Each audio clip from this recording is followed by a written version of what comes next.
काय आदित्य दादा? नाही म्हणजे त्या परितोषने लग्न केलं म्हणून तुला पण घाई झाली का? एक तर माझं आणि त्या परितोषचं कंपॅरिझन करू नकोस, कळलं का? परितोषने एकतर त्या मूर्ख दिशा सोबत लग्न केलंय. कुठे ती दिशा आणि कुठे पारू?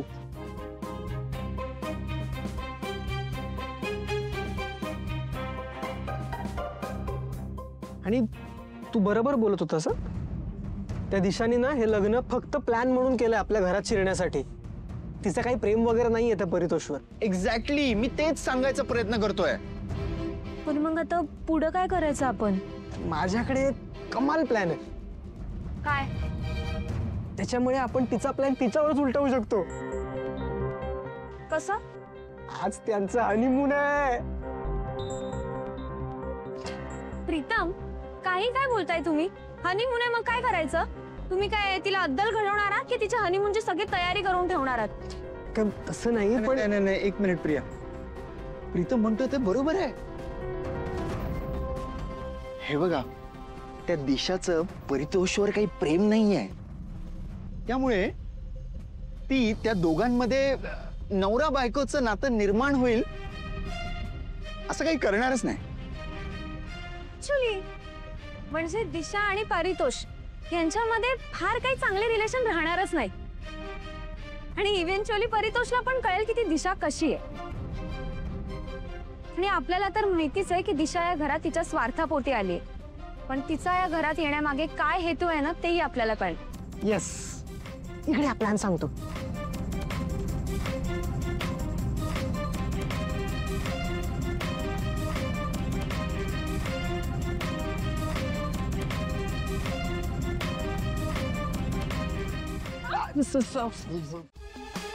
किती वेळा सगळ्यांना सांगावं लागणार आहे, त्यात खरंच माझी काही चूक नव्हती.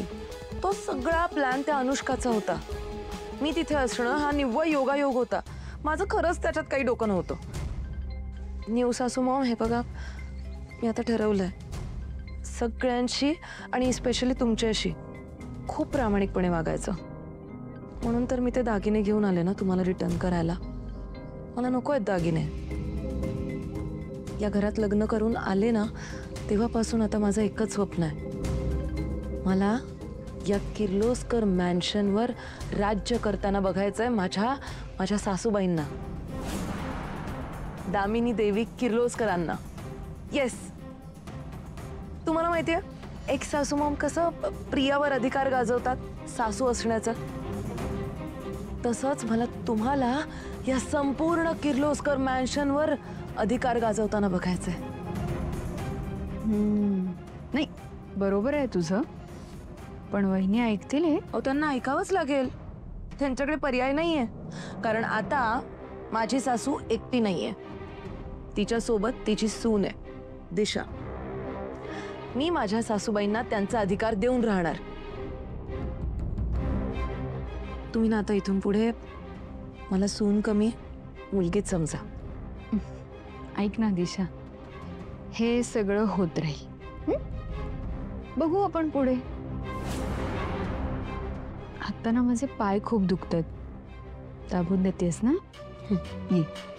हळूहळू. हा, इकडे. एक मिनिट. हा, सरप्राईज.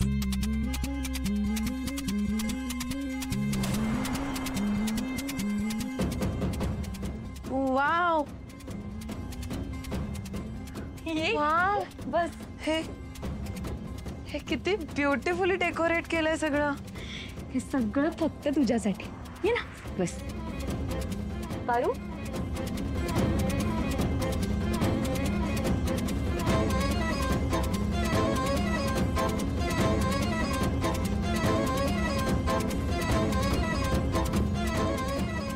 आता परितोष भाऊजीच हे उघडून नव्या नवरीच्या चेहऱ्यावरचं तेज बघते. आणि आता हे समजा बघून ना परितोष सर तर बेशुद्धच होतील. पारू, नवीन सुनबाई, ऑल द बेस्ट. हे बघा ना, तुम्ही प्लीज मला असं चिडवू नका ना, मला खूप लाज वाटते. बरं सॉरी. हा, तामिनी काकू, पारू, परत चला आता आम्ही येतो. चला जाऊया आपण. थांब सांग पण. दिशा, ऑल द बेस्ट हा. एन्जॉय.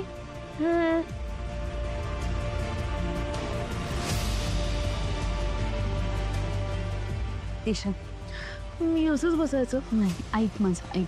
तू या घरातली मोठी सून आहेस, कळलं? त्या नात्याने मी तुझी सासू आहे. या नात्याने मी तुला आज सांगते, तू ना वर्षभरात या घरात नातू दे. वर्षभरात या घरात पाळणा हल्लाच पाहिजे.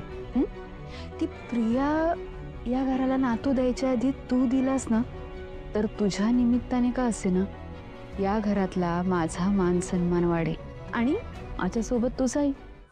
कळलं ना? बाकी सगळं तुला माहितीच आहे. All the best. आणि ऐक ना, तू ना अशी इथे नको बसू, तिथे मध्ये बसतेस का? म्हणजे तुला व्यवस्थित बसता येईल. चल इथे. All the best.